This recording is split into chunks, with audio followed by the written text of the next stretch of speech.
ইঙ্গিত মিলেছিল গত সপ্তাহতে। জগদ্ধাত্রী ফ্যানেদের কাছে বিরাট ধাক্কা। 600 পর্ব পেরিয়ে প্রথমবার স্লট হাতছাড়া হলো জগদ্ধাত্রী স্বয়ম্বর।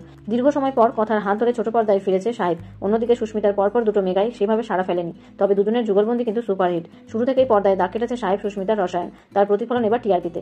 তবে বেঙ্গল টপার হওয়ার দৌড়ে এখনো খানিকটা পিছিয়ে রয়েছে স্টার জলসার মেগা। প্রথম স্থান দখলের জন্য গত কয়েক সপ্তাহ ধরেই হাড্ডাহাড্ডি লড়াই হয়েছে নিমফুলের মধু এবং ফুলকির মধ্যে। চলুন এবার এক নজরে দেখে নেওয়া যাক সেরা 10-এর তালিকায় কারা রয়েছে। প্রথমে রয়েছে নিমফুলের মধু এবং ফুলকি, স্কোর করেছে 6.6। দ্বিতীয়তে রয়েছে গীতা এলএলবি, স্কোর করেছে 6.4। তৃতীয়তে রয়েছে কথা, স্কোর করেছে 6.3। চতুর্থতে রয়েছে জগদ্ধাত্রী, স্কোর করেছে 6.0। পঞ্চমে রয়েছে কোন গোপনে মন ভেসেছে, স্কোর করেছে 5.8। ষষ্ঠতে রয়েছে বধুয়া, স্কোর করেছে 5.1। সপ্তমে রয়েছে জল থই থই ভালোবাসা এবং অনুরাগের ছোঁয়া, স্কোর করেছে 4.6।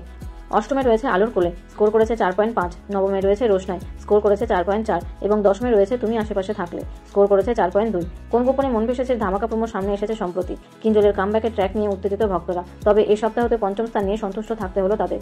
তবে প্রথম সপ্তাহে সেরা 10-এর তালিকায় ঢুকে পড়েছে রোশনাই। শ্যামলী অনিকেতকে কঠিন চ্যালেঞ্জ ছুড়ে দিয়ে 4.4 নম্বর নিয়ে নবম স্থানে রয়েছে স্টার জলসার সদ্য শুরু হওয়া এই মেগা। তবে এই সপ্তাহে হরগৌরী পাইস হোটেল মিঠিঝরাকে হারিয়ে নিজের স্লটকে পুনরুদ্ধার করলো।